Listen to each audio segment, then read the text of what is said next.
Welcome to Season 3 of the Sober Motivation Podcast. Join me, Brad, each week as my guests and I share incredible, inspiring, and powerful sobriety stories. We are here to show sobriety is possible, one story at a time. Let's go!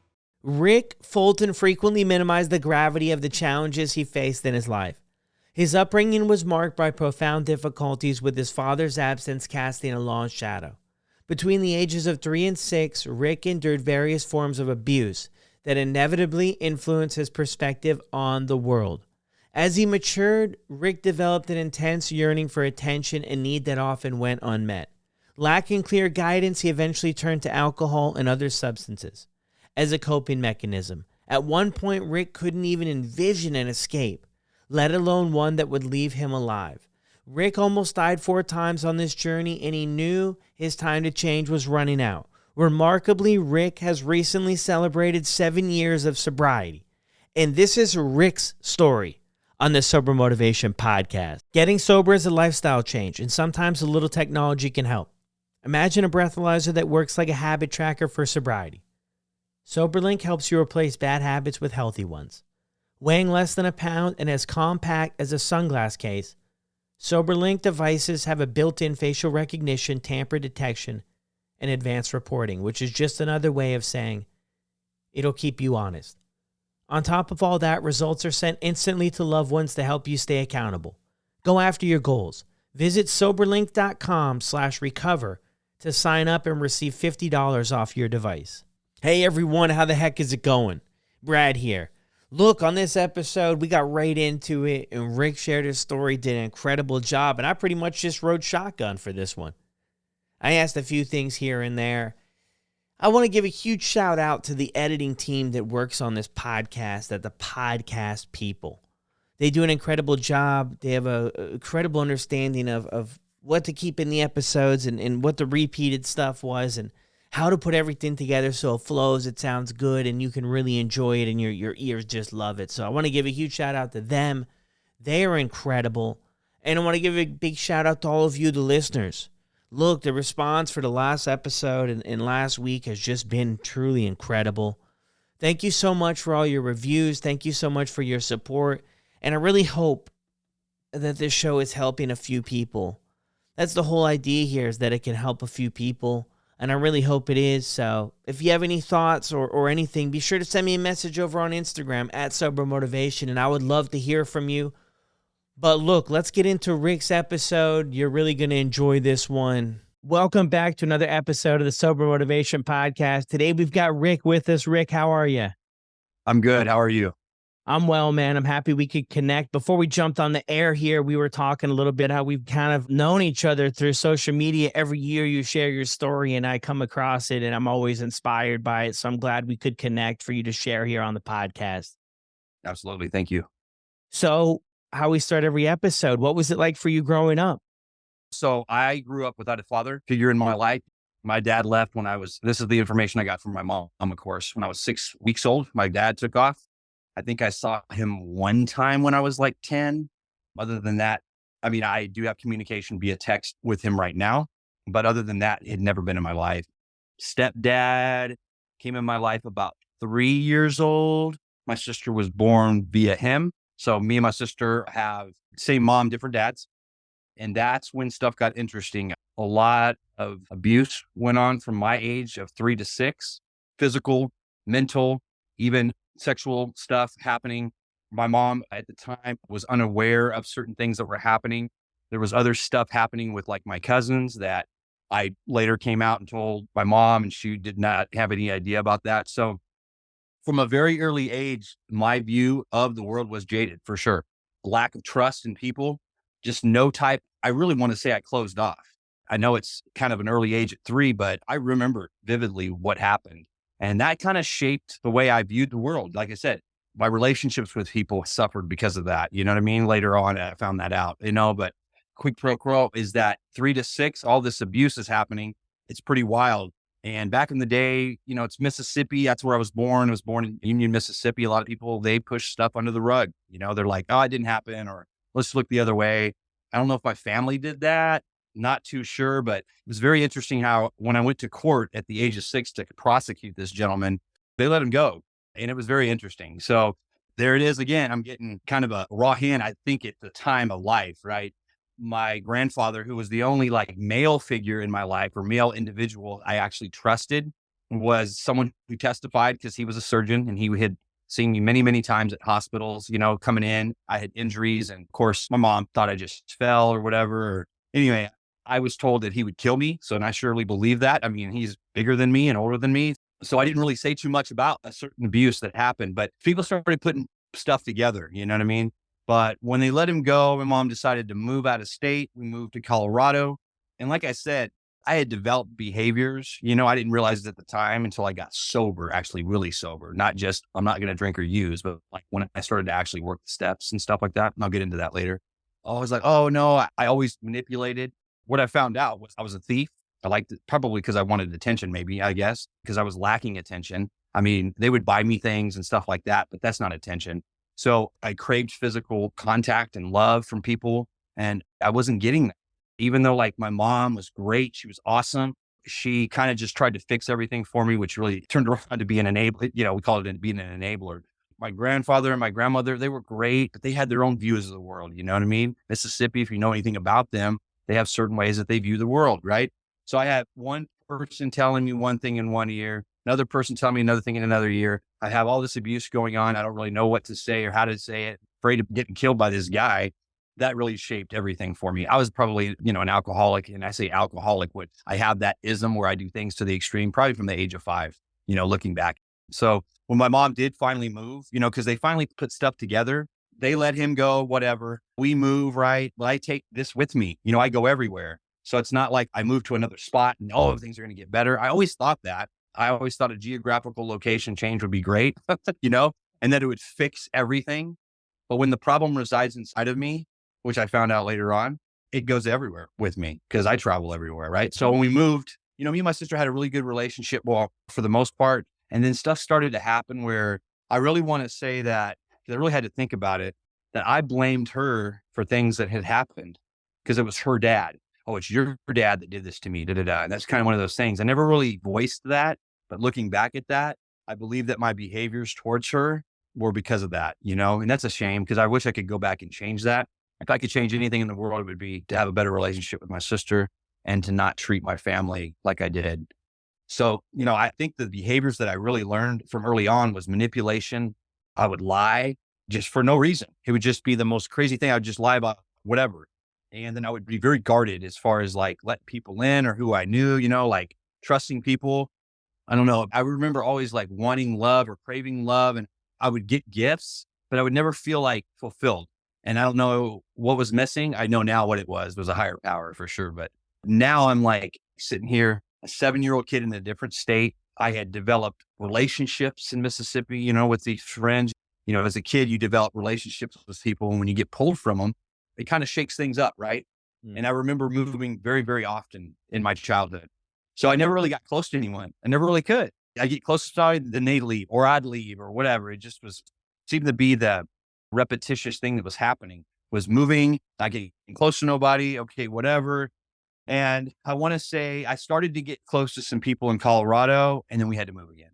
And it was just one of those things, And then my father did come back into my life. My real father did try to come back into my life. Now I hear two different stories. My mom tells me one thing, my dad tells me another. Whatever, it is what it is. But I think I saw him one time. And so, like I said, I had developed this addiction to steal, manipulate. And I really firmly believe that those early childhood years, I've done a lot of research on stuff like I've been doing drug counseling for quite some time about the early years and how important that plays in the person's life. And that for sure shaped everything for me. When we did move to Colorado, my grandfather had passed away. Like I said, I was super close to him, and he was the only male that actually I could trust because of being violated like I was. And so when he passed away, honestly, I didn't know how to deal with it. So, people usually turn to chemicals or whatever. Well, I turned to something different. At the time, it's not really prevalent in males to have eating disorder, but that's what I had back in, I think it was 87 or 88. I developed that. I didn't really know what it was. I just knew what was going on. I just know I didn't know how to cope with that loss.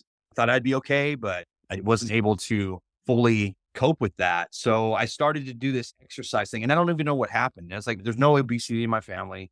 I was not overweight. Matter of fact, it's just something that just kind of popped. Instead of like a chemical, it was a chemical in a different way, right? Mhm. I just knew that my life seemed out of control. I thought I could control it. And this was something I could control. And then what I ended up doing was I ended up using it to manipulate to get what I wanted, because if my mom didn't do something, I'd say, well, I'm not going to eat, or I'm going to do this, or I'm going to hurt myself. You know what I mean? So I would always use it as a tactic to get what I wanted. It was a manipulation tactic for sure. But at the same time, I had this thing happening and I didn't know what it was. I was like exercising and then it turned into some like counting calories and it turned into full blown anorexia nervosa. And I didn't know what was happening or why it was. And no one really knew. And, I went to several hospitals for that in my teenage years and just never really, yes, it subsided, but then it came back and then it subsided and it got worse, almost like drugs. It was wild. And so now that I've been through all that stuff in my life, I was like, oh yeah, this was for sure a part of the ism, the alcoholism, that I had. I just didn't know it yet. I was predestined, just like I said, just didn't know it. I did really well in high school, did well in school. I got in some trouble early on, but then I ended up coming and I ended up being like, I get good grades. My mom will love me. So here's this like perfectionist, like over the top kind of attitude that I had earlier on. I was like, oh, but it shifted to something else now. So I was like, oh, wow, I went to the extreme on this. Now I'm going to go to the extreme on this. And, then I got involved in the Boy Scouts and I'm like, well, I'm going to be the best. I'm going to get the Eagle Scout the quickest because, that's going to be. And then it turned out like doing all that stuff super quick. It didn't suffice. It was like, I never enjoyed it. You know what I mean? I used to go to amusement parks with my mom and my mom would be like, you were so worried about the next ride. You weren't worried about the ride you were currently on. And I was like, oh my gosh, you're right. So that's kind of interesting to be able to like pinpoint that. So then I'm like, all right, so I do well in school. My mom tells me at the end of high school, hey, I was valedictorian and I did accomplish something, but what extent, you know what I mean? I like treated people like crap. I was burnt out, dude. And I burnt myself out for sure. And I remember my mom saying, I would have loved you if you got Fs. And I was like, what? So I was like, dude. So I did this to myself. It was like torture. I don't know. But then I was trying to be perfectionist. I remember somebody challenging me in high school saying, you'll never get this. And I was like, bet, watch. And it was kind of like a challenge. Like, okay, you know what? Yeah, I will get this. But then at what extent? High school was whatever. Yeah, I was well known for good grades, but I didn't fully get to enjoy it because I was also struggling with this eating disorder and no one knew. No one knew. I usually wore baggy clothes. I didn't talk about it at all. It was like not talked about. I think a few of my mom's close friends knew about it. But, like I said, the addiction was coming, like the chemicals were coming. They just hadn't cropped yet. And as soon as I had graduated, I started to rebel. I was like starting to get some piercings and I was starting to be like staying out all night kind of thing.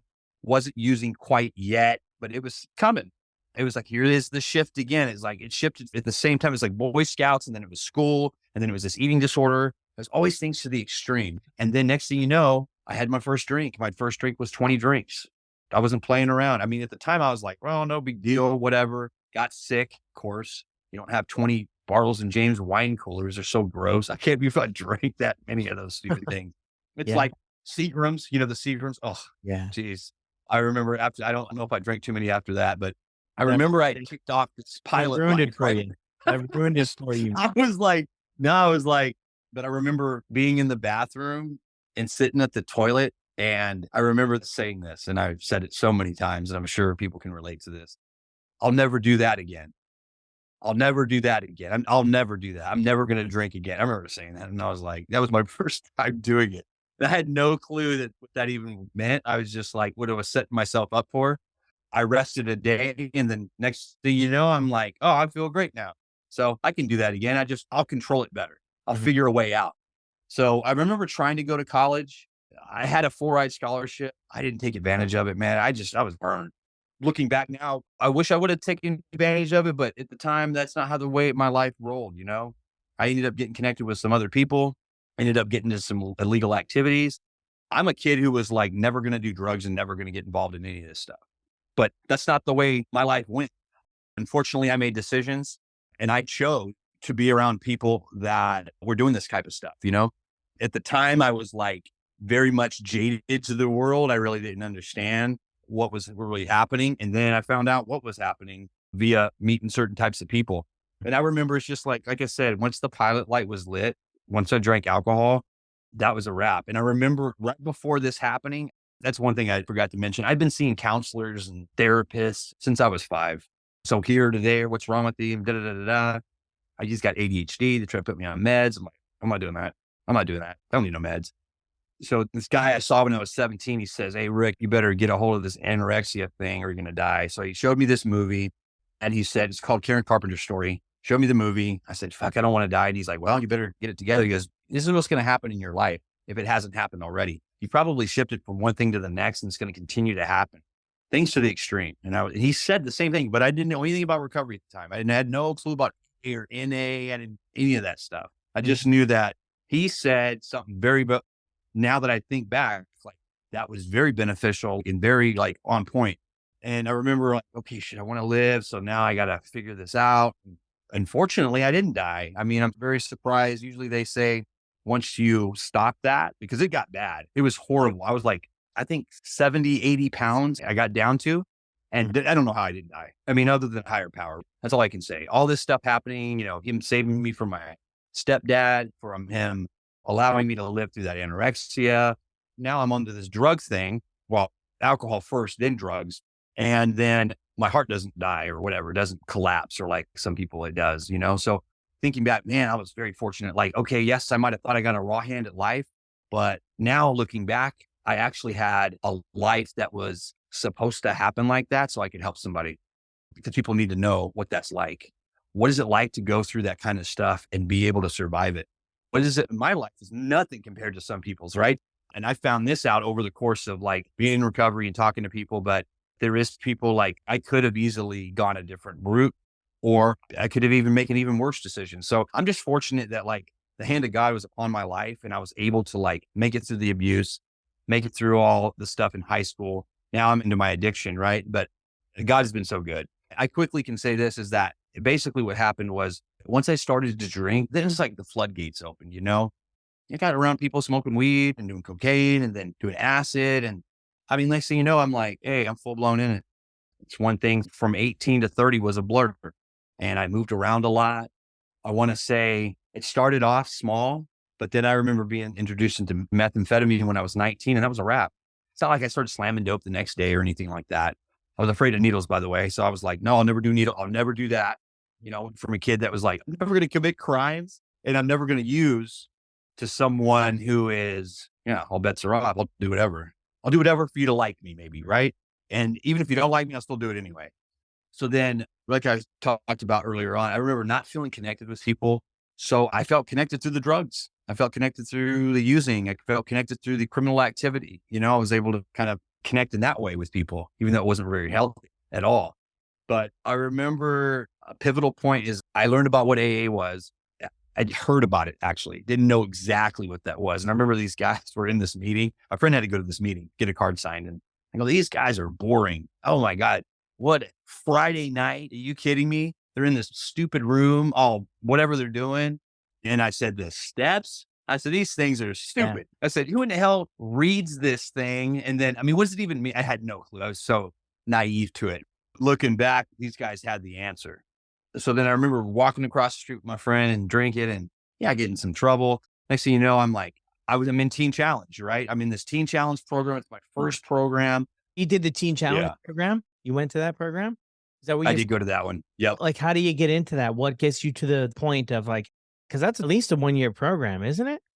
Yeah. So I had a friend of mine, actually the same friend that I had to go to AA. His wife was like super Christian and she said, oh, he can go here. And anyway, I was like, that's how I had gotten in some, not trouble, but I don't know if I was doing speed. I was doing definitely hard drugs, but I don't know to what extent.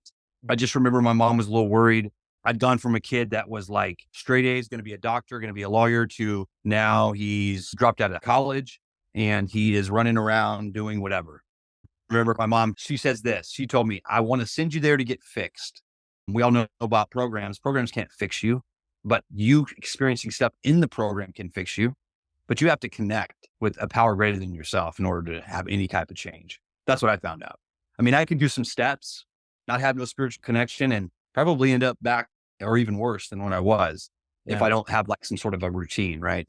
But yeah, I got in there. What they did is they filled out this application. I remember I had to go to this 3-month thing in Bakersfield.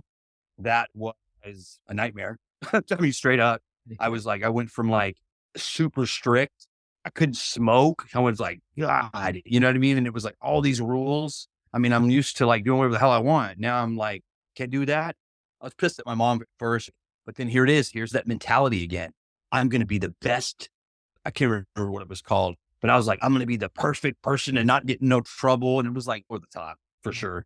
I had this perfectionistic attitude. And I remember when I was there, my eating disorder recropped. It came back. I was like, dude, I thought I got rid of this. The problem was I never got rid of it at all. It just he lied dormant while I was doing this other thing. And so once that occurred, I was like, oh, shoot. So the program can be like 18 months. Fortunately, I did graduate, but I didn't make it through that internship program. I think it was 16 months. Oh. So you spend 3 months in Bakersfield. They have induction centers all over. And then I drove over to the castle in Riverside. So we actually lived in the castle for the other 9 months. But actually, that was when it was super strict. So the other place was, yeah, they had a lot of rules. This other place, oh my God, you'd sneeze wrong and they give you a write up. You're like, what? You know what the problem was with that place that I look back at now? It's the fact that they didn't introduce the steps. It's the fact that they didn't introduce AA. It's the fact that they didn't set you up for when you get out and prepare you for that. That was a downfall. Maybe they've changed by now, hopefully. They didn't set it up for you to be of service. I didn't understand what the hell I was like, what does that mean? Be of service. I hear that, now. If they would have told me that, as a matter of fact, I went home on my pass. This is how crazy it was. So I went home on my pass and got high because I had I didn't know. I had no clue. I hung around somebody and next thing you know, I'm high. And next thing you know, I came back to the place and I got kicked out because I stole something. I stole somebody's money and I never admitted it, but I was like, I stole their money. I'm like, shit. And I don't know why I did it. And then as soon as I thought about it, I was like, that was stupid. I probably should put that back because I'm the only one in the room with this guy. And I went back to go put it back and he'd already, where's my money? And I was like, oh shit. Like, then I was like, I don't have it. And you know what I mean? Like, I'm caught like shit. And then next thing you know, help him find it. Now you got to help. Well, no, I was going to try that, but he was like, you're the only one because there's only certain people that can go in that room. So I was screwed. I knew it. And then, so I literally, this became a theme with me. Get your bags and leave. There, I'm kicked out. So I'm waiting for my mom. Once again, I'm having to make up some fucking story. I made up a story. I said, hey, mom, I told them they did something. I said, they did something to me. I lied. I said, I lied. And later on, she found out. I think I told her on the way home. Yeah, they said I stole something. They're like, stole something? And I'm like, yeah, they're tripping. I didn't steal no one's money. I sure the hell did. Hell yeah, I did. But I made it look like they were at fault. You think she believed you? Well, at the time she did, probably. Yeah. No. She goes, why'd you tell me that story? She always say that. A story to her is a lie. So she goes, you keep telling me stories. And I go, no, this time it's real. And I would literally make myself believe something was real, the truth, so I could really get into it. It's such a bad habit, just horrible. I had to come home and like, I didn't have no solution. So next thing you know, there's so many things I don't even remember, but I remember my mom being a school teacher and saying, I can't have drugs in the house. So I came home and tried to do something normal. I had met a guy in there though, in Teen Challenge that I'd gotten his number. So I'm trying to stay sober. I don't even know what that word means. So I ended up having some weed in the house. She found it. She thought it was heroin and she was like banging it with a hammer. It was quite funny, but I was like, that's not heroin. But she's like, I can't have you living here. You need to call somebody. So she was basically kicking me out of her house. And I was like, are you kidding me right now? And she's like, I'm not kidding. Yes, you got to go find someplace to live. So I called this friend up in Bakersfield. Yeah, that's where my life shifted up there. So where I just went for that induction center and all that stuff for Teen Challenge, I ended up back there with some guy that all I knew is from the program, and I think he came down with a friend and I had some girl I was hanging with and I took her with me. It was stupid, so wild. And that's where my life shifted there. It was like always shifting from one thing to the next, but that was my kind of Teen Challenge story. And I didn't realize, I just spent a year or like more than a year in this program. And I got high immediately because I didn't know any better. I just thought if I don't do speed, if I don't do hard drugs, I'll be fine. And so, here I am like going, wow, that didn't even work. But it was a good program as far as introducing you to a higher power and getting you into some sort of routine, but it didn't work for me. So it'd be interesting too, to talk with a bunch of people about their first program that they attend. They actually stay sober forever after, right? Like I think for me, I went to different programs And they didn't necessarily I didn't stay sober after them, but I learned a little bit. And then the next one I went to, I think I learned a little bit more. And then when I was completely ready to do this thing, I was able to put all the pieces of the puzzle together and had a really solid play about what to. Yeah. For a lot of people, I think their first, whatever they go to, how many people figure it out after one, I know a year's a long time. Most programs aren't that long, but most people, it takes a little bit of research. Yeah. You know, more Yeah. research. So what the Yeah. heck, after Teen Challenge, you're back at it again. I know you shared Yeah. a picture, right? And we talked a little bit about your picture beforehand. Man, you're looking It's much, fine. much better now, Rick. I gotta say, man. And what Yeah. happened though? What happened leading up to that? What's the story behind that picture and where are you at now and what the heck is working for you? And let's plug into some of that too in a bit. Yeah, for sure. After the teen challenge, I've been through, I'll just give you a quick I went through tons of programs, man. Like I said, it was a blur. Like I don't remember too much. I just know I was here and there. I ended up getting introduced to the needle, started slamming meth. It's a wrap from there, dude. Anything I did drug wise, I was slamming it. If I couldn't slam it, I tried to figure out a way to slam it. Got really super crazy, got involved with some people, ended up in prison at the age of 30. As a matter of fact, I told a lot of people leading up to this arrest that I had in Kansas. Oh, that's, by the way, I ended up shifting to Kansas after the Bakersfield thing didn't work. Had a daughter, by the way. So I have a daughter with this girl. I was not ready to be sober. I was not ready to be a dad. I was just in the midst of my addiction. It was horrible. I do have contact with my daughter, but it's kind of a sore subject. I'm like, man, I wish I could have done that, but it just wasn't the time. But I remember sitting there saying, I'm going to be dead before I'm 30 anyway, so it doesn't even effing matter. And I remember saying that. And my higher power had something different in mind. So 19 days before I turned 30, I think about specific times in my life where I'm like, God was there for sure. Because I was either going to go kill myself because I was going to go do this stupid thing and try to make meth. You have to go hit these tanks to get this chemical right to make the meth. Anyway, so then I'm either like, hey, so I'm going to either do that or I'm probably going to get killed or something bad's really going to happen. So God kind of just went, whoop, plucked me out on the age of 30. I went to court. I thought I was going to get released. I got sent to prison. So that was like a saving grace. If I was to say, hey, Lord, save me, he was doing that. So in prison, of course, I'm just dry though. And if anybody knows what that word means, I'm not using any chemicals, but I'm not working on myself because I don't even know I need to work on myself. I thought the drugs are the problem. Once I get sober, it'll all pan out. But once you've created all this wreckage, how does that work? Right. But in my mind wasn't opened up to that yet. Yes, I got into a Christian program. Yes, I didn't get into any issues. I tried to stay out of problems because I was not trying to do more time there. Oh my God. I was I had done a stint of 3 months in jail. But other than that, I hadn't done time like that. I'd been very blessed. I'd gotten away with a lot of things over the years. I probably shouldn't even be out of jail, but because of God's grace, I have been able to avoid some stuff. And so that's a miracle in itself because there's not things that I now know that I was like, ooh, that wasn't the best decision there. So, me thinking that I'm going to come out of prison and stay sober was something that, I planned. It's not what happened. But I do remember this. I remember sitting there, and this is leading up to this picture, of course, but the picture was when I was 40, which is wild, right? You think at 40, you'd be not doing that stuff. I wasn't planning on that, but 30, I was like, I want to be a counselor. I want to do something with my life. And I remember an odd jobs, I've been a construction guy. I'm like, dude, I want to help people. So this is where the helping thing comes in, where I'm like, okay, maybe I can connect with people that had been through abuse or been through the eating disorder or been through the addiction or been through whatever, right? Feeling all this stuff, all this trauma and stuff. So I remember I was digging holes one day after I was out of prison and stuff. And I was like, dude, I got to do something. So I started to go to school, you know what I mean? And I thought school was recovery. I thought being a counselor was going to be my recovery. And I come to find out that that doesn't work, that you have to work a program. And I'm like, well, I thought I was working a program. Shit, I was like, I'm going to school. I'd hit meetings every once in a while. You know what I really thought? I thought Jesus was going to save me. I thought, hey, he's going to save me. I don't really need to do much. He'll show up. And that's not how he works. He works like this. This is my experience. You show up, he'll meet you halfway. You got to put the work in. And I'm like, oh.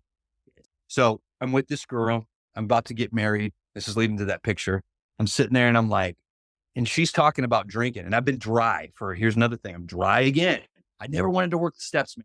I tell everybody, you need to work the steps, you need to do this, you need to do that. Me, I'm like, nah, I don't need to do that shit. I don't need to talk. I don't need to. It's stupid. Why am I read some? We admitted. I don't admit anything.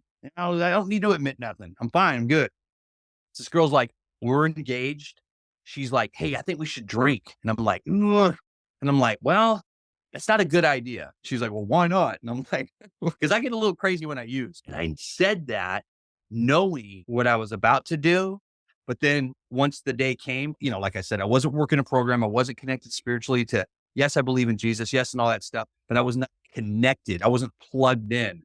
So when it came to time to present itself, there's just me and her there. I'm like, oh, this would be great. I'll get engaged and we can have some wine. That's what the thing was, right? We'll have some wine. I'll be fine. I said, classy people drink wine. I remember thinking about like how people swirl wine when they sip it, right? And that's what I was thinking about. I'm like, I'll be like one of them. I'll be all right. Knowing in the back of my head, I have a black bag up in an attic that I have hidden. I have syringes hidden. I have weed hidden and I have these pills hidden. I don't know how long I had that, but I think I had that for over 3 years. And I had moved that bag all over the place because I knew I wasn't supposed to have that. And I was like, maybe I should get rid of it over and over in my head. Probably about 1,000 times. I mean, so many times. I remember every day thinking, if I should get rid of that. And I go, no, I might need it. Oh, I might need it because I got anxiety. Oh, no, I might need it because I got the weed can help me. I'd always make excuses. So in the back of my head, I'm thinking, I'll be okay. I'll be fine. And literally that started this downfall for me, right? At the time, it was a slow creeper run. It was weird. It was a little bit of wine. It was like a glass of wine. That's why I say a glass of wine almost killed me. They're like, how? I'm like, let me tell you the story. A glass of wine started this little 4-pack of wine. Now, this is very interesting because I remember, and I'm very coherent with this stuff. And I remember hearing this voice when I had that 4-pack with the second time I drank. And the voice said, you're fucked. And I said, I'm not fucked. And she goes, who are you talking to? And I said, what?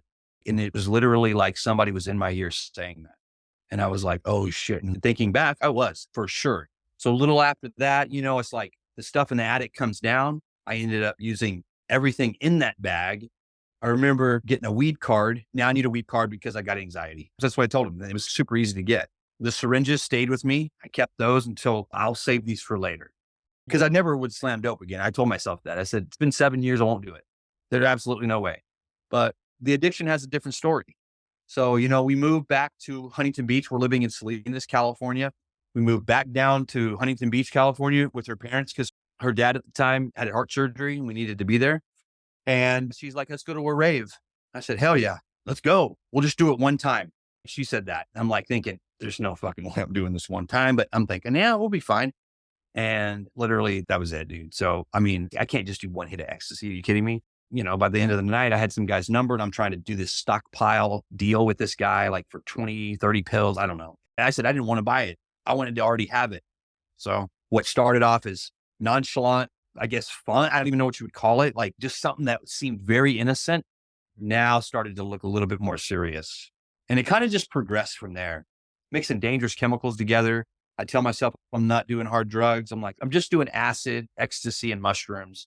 I'm going to be fine, right? And I tell people, I'll be okay. I was literally lying to myself. So later on, it got worse, of course. I'm working as a counselor. So I've been in the industry for a little bit of time. I'm counseling people and getting high. But I'm not getting high like my type of getting high is like, okay, I'm doing speed every day. I'm slamming dope. I need it. No, I'm doing shit on the weekends, on my day off. And I'm able to function because I'm not doing chemicals that I need every day, if that makes any sense. So it's not like I'm doing heroin or speed or cocaine or any of that shit. But there came a day. They always told me there come a day when you meet somebody. So there came a day when I met somebody. We're at a club. We're like, woo, woo, woo, whoop de boo. It's just a small club in Anaheim. And so these guys are like, oh, we got some ecstasy. And I was like, fucking cool. I got some new friends. So yeah, got their number. Next thing you know, I'm hanging out with them. I think a week later, this is how fast it happened. It was super quick. They had, I know it's going to be guys' night out. So my fiance at the time was like, go out with them, have fun. So we're going out drinking. As soon as they get in the car, they pull out this white bag. I'm like, fuck. And there was no defense. They're like, you want some? I go, hell yeah. I was like, I don't want to snort anything, but I did it because I'm like, I don't want to freak these people out. So I did that. And I remember doing it all night long. And my nose was fucked up and I went to work the next day and I felt like shit. The next day after that was my day off. And next thing you know, I'm hanging out with them again. I said, hey, let me get some of that to take home. And I knew what I was going to do, but I was like, no, I'll be all right. So I go and I do this giant shot of cocaine. And next thing you know, I'm on Craigslist and I'm trying to get some speed from some dude. And that's a wrap, dude. And I'm like, holy fuck. And I'm like thinking, damn, dude, my drug usage just tripled from what it was, at least slamming wise. And so from May 15th of 2016 to July 21st of 2016, I can't tell you exactly what happened, but I can tell you this. I almost died 4 times. I was not doing heroin or fentanyl, any of that shit. I was not an opiate type of dude.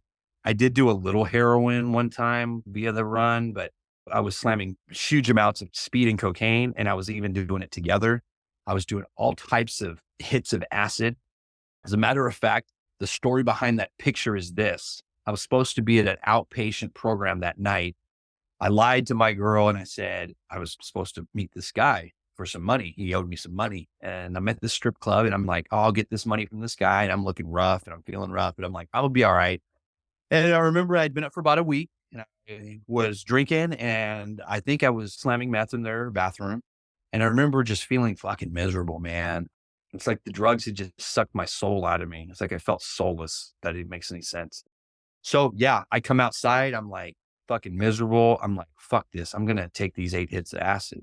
So I go to my car and I open it up and I go, and I give it a thought. I'm like, because they're super small. And I'm thinking, yeah, I can fucking handle this. So I fucking took it. And I had nobody with me or around me. So, I get out of my car.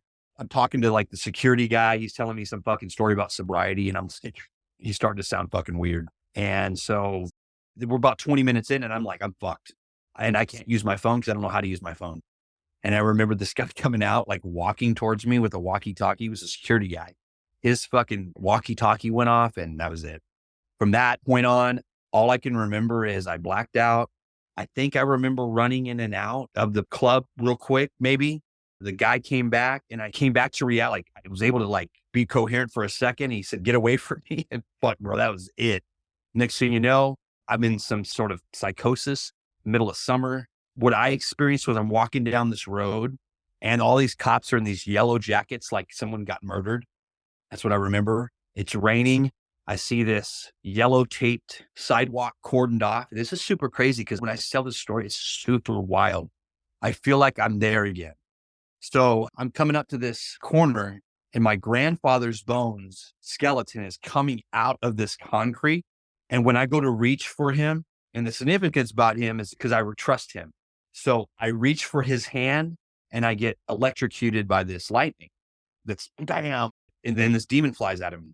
Well, what's really happening is I'm getting tasered by the police. Don't realize it. So I get electrocuted 3 times. 3 demons fly out of me. I think I smacked my head on the ground, came to for a second, ended up being hogtied. And then next thing you know, I'm like, my eyes are open and I don't know where the hell I'm at. And I'm like looking up at the sky. I don't know where I'm at. The crazy thing was what I was thinking in my head was I thought these people, because I didn't know who those people were that were standing above me, but they were actually the cops. What my mind told me was they're going to try to kill me. They're going to try to piece me together. They're going to try to cut me up into a million pieces and put me in a box. They're going to frame me for a murder. These are the thoughts rolling around in my head. And of course, I don't know even what I look like. Oh, and by the way, I'm strapped down to this bed. Of course, I don't know how much time actually went by and I realized I'm in a hospital. It's like turning this fucking beeping. I was like, beep, beep, beep. And this girl kept walking by like, woo, woo, woo. And I was like, dude, am I like in a research laboratory? That's what I thought in my head. So super crazy, super wild. And what's very interesting is that when I finally came to and realized where I was at, I was like, oh my God, these are cops. I'm in a hospital. And, eventually they let off one strap at a time. I know in the big book, they talk about being strapped down. And I was like, that was me for sure. And that's not what I had planned. I had no phone, no anything. I think I did have my wallet. I was missing a shoe. Like you can see in the picture, my shirt was ripped. I looked like I had been pummeled to death. Reports say I smacked my face against a brick wall. I don't know what really happened. I had a huge giant cut on my leg where I almost lost my leg because I don't know what happened. I got into it probably with somebody, who knows? And the fiance that was waiting at home thought I had died. And this is how the picture came. So I eventually find a way to get home because I couldn't even figure out how to get home because I'm like, I couldn't even remember numbers or anything. I think I did remember my mom's number. I think I finally was able to like remember my fiance's number, but I remember getting in this taxi and shimmying in her house. I was hoping her parents weren't home, because if they saw me like that, because I did finally go to the bathroom and saw myself, and I said, oh my God, I look like a homeless demon. And I remember before I got the taxi ride, I was trying to figure out what to do. And I remember going outside, and I remember people looking at me like I was a piece of trash. And I remember, damn, is that what the homeless people think? Is that what they feel?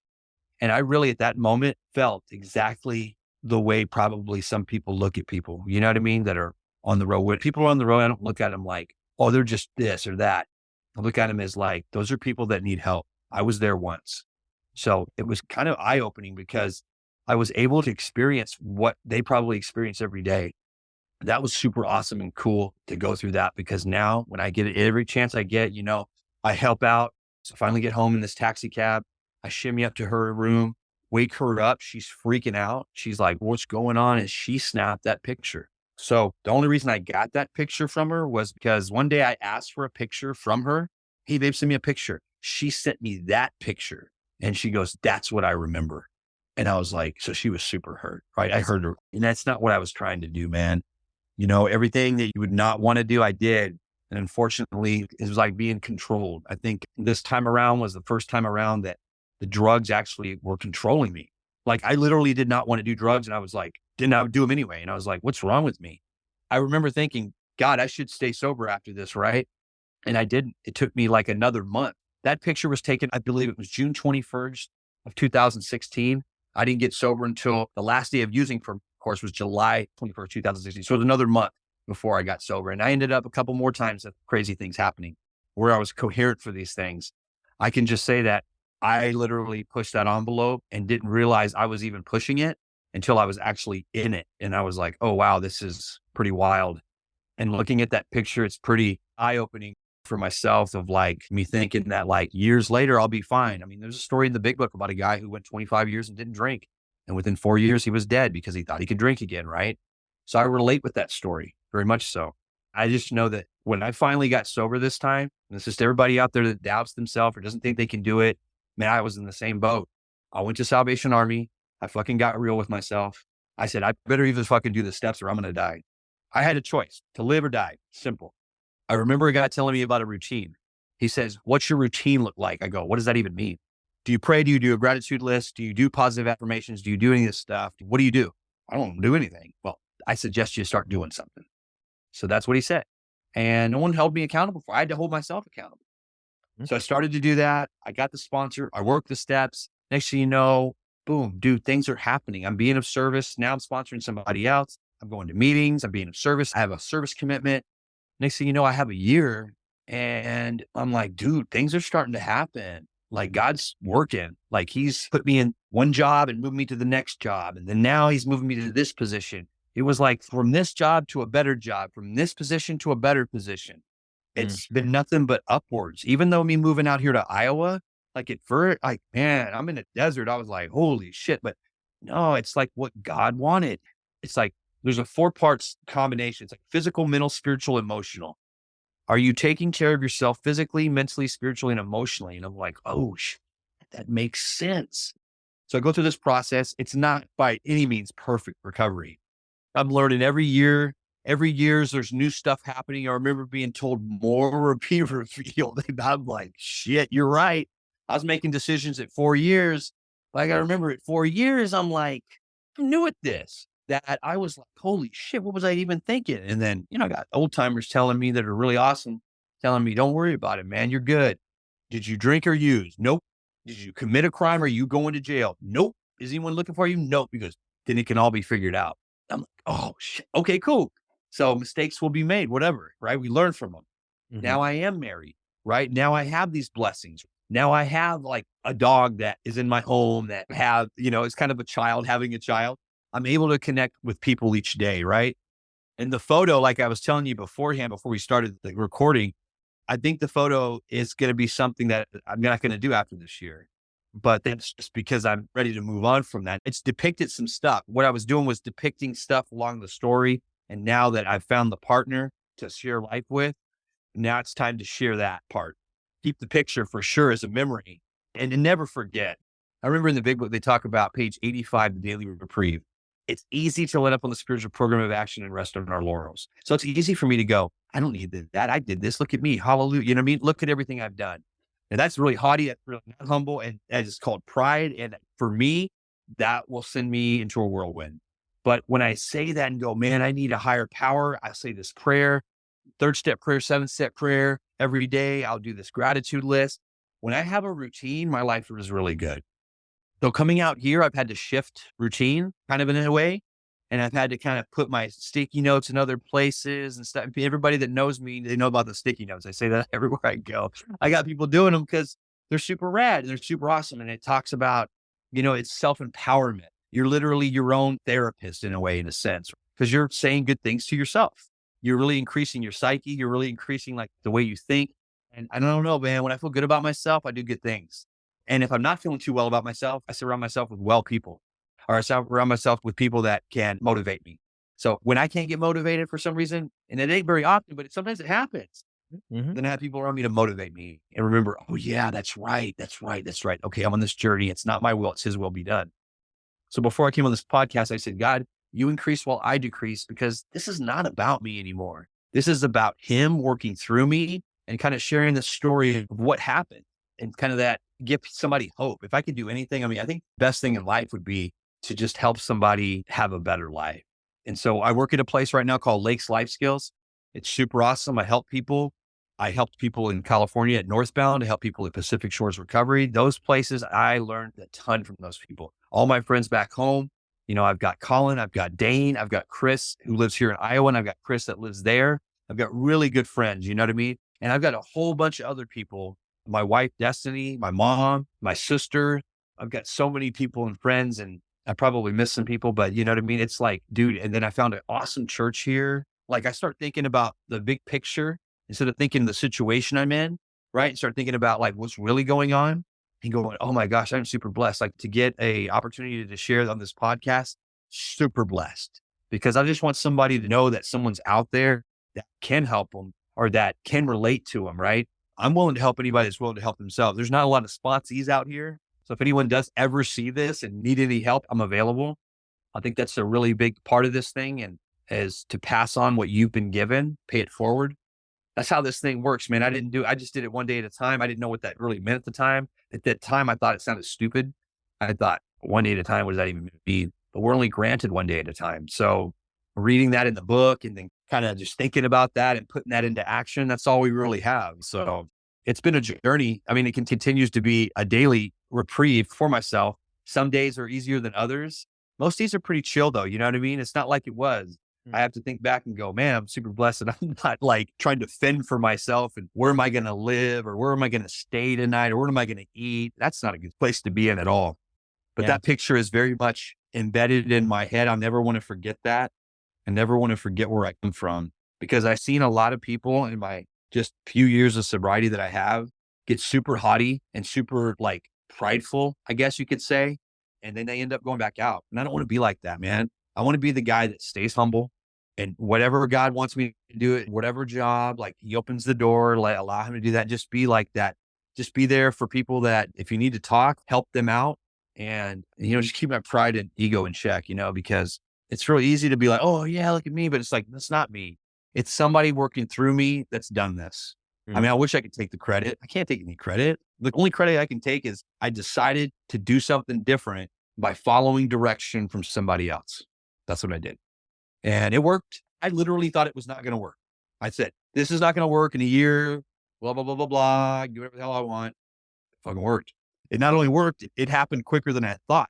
So yeah, man, the picture says a million words. People get tripped out by it. Some people don't think it's real. It is real.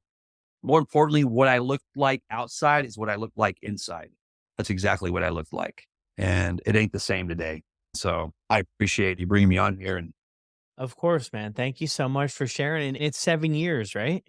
yeah, 7 years as of July 22nd. So I'm almost coming up on 7 years in a month, but yeah, super blessed for sure. Yeah. Wow, dude, that's incredible. Was there anybody else besides yourself? Because you mentioned there a couple times, like you didn't think this was going to really work. Did other people around you think this was going to work for you? Or were they like, let's just take it a little bit at a time here and see how it plays out? So the girl I was engaged to, remember I told you that took the picture? She didn't think I was going to stay sober. As a matter of fact, it was very interesting because she said she had forgiven me. And thinking back, I mean, I did a lot of stuff, so it's hard to forgive that. And forgiveness is super hard sometimes.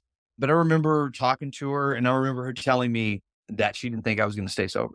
She didn't believe it. And I was like, what? Then there would be times where she'd be like, no, you know what? I think you can do it. She'd flip back and forth. And I get it. I get it. You don't know for sure, right? You're like, oh, what's going to happen? You just experienced this tornado and a hurricane all in once, basically, is what I did. How do you recover from that? So I know we were on the outs. I know me and her were on the outs when she didn't come to my graduation. And then when I sat in the car and did my amends to her, she was like, that was cold. And I was like, what? And I was like, that was me making an amends to you. But I was told when you do that, not to expect the other person to forgive you. And that broke my heart. I can't blame her. If she'd have done that to me, so I get it. I had to put myself in her shoes. My mom said this to me. This is it. If you go back out, I will not be here.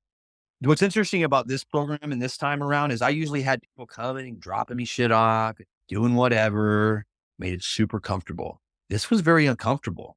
I didn't have people like visiting me all the time.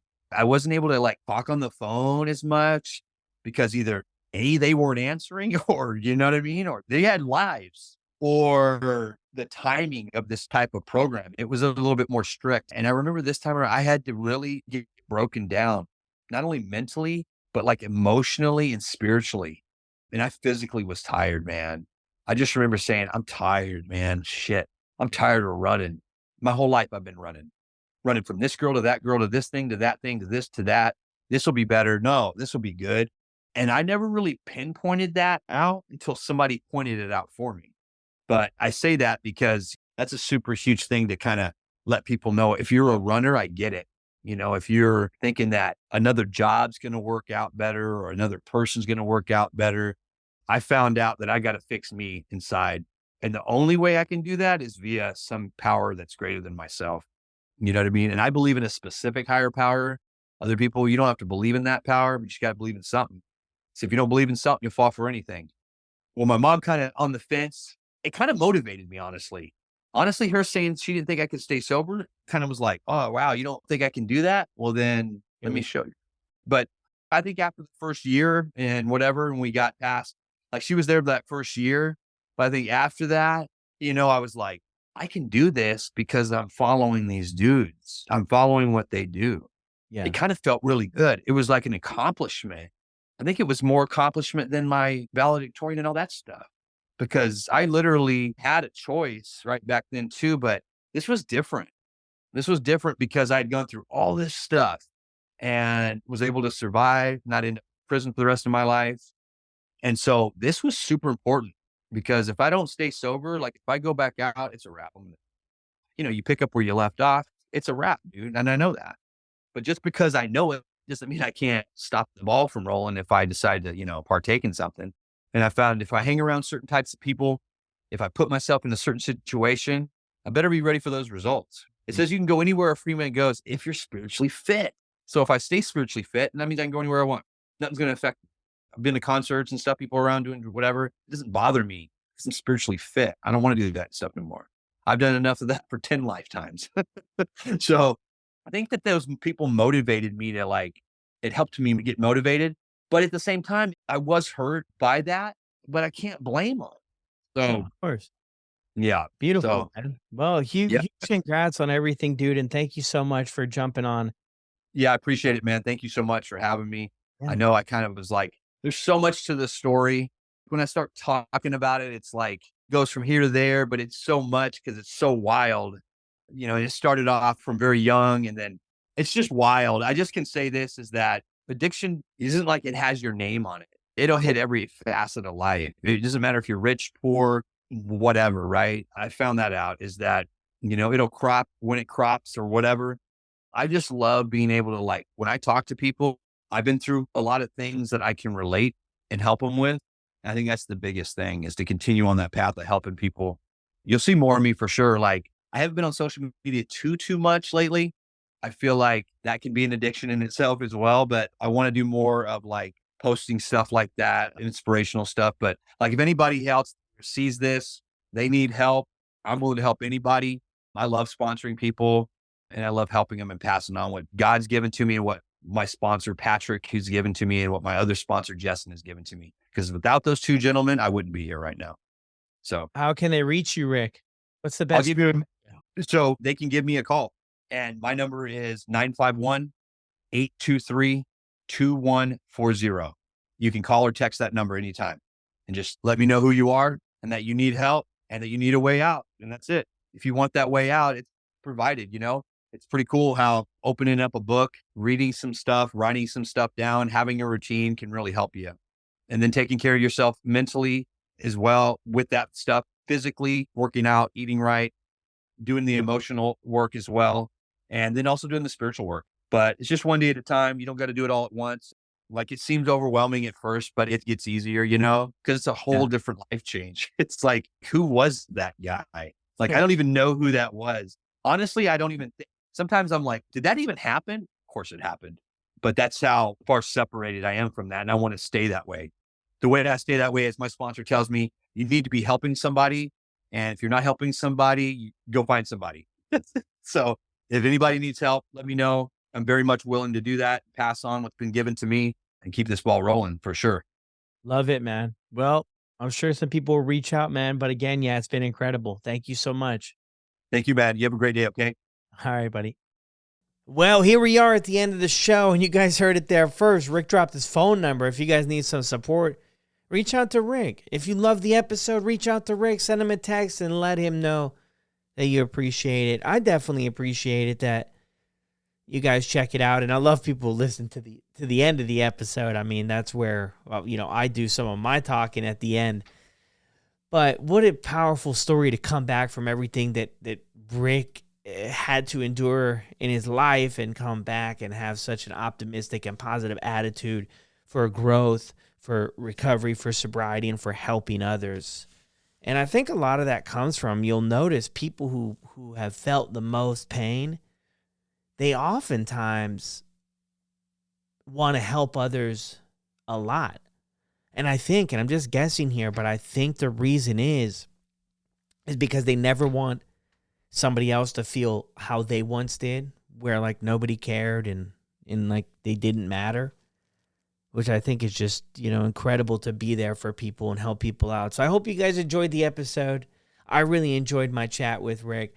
I've done a couple other recordings this week, and there's some incredible episodes, some incredible stories that you all are going to be able to relate with coming up. And be sure, if you're enjoying the show, go ahead and drop a review on Apple or Spotify if that's where you're listening. And if you're in a position to support the show too, be sure to head over to buymeacoffee.com/sobermotivation. I'll drop the link in the show notes.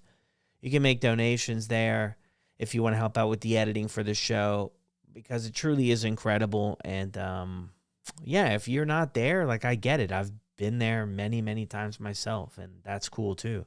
Enjoy the heck out of the show, and I hope that it helps you. And before I sign off for good here, I want to mention I did a podcast sharing my story with my friend Sober Dave. So if you have any interest in hearing that at all, search One for the Road is the name of his podcast with Sober Dave, and you'll be able to hear me on there share some of my story. Hope you enjoy it.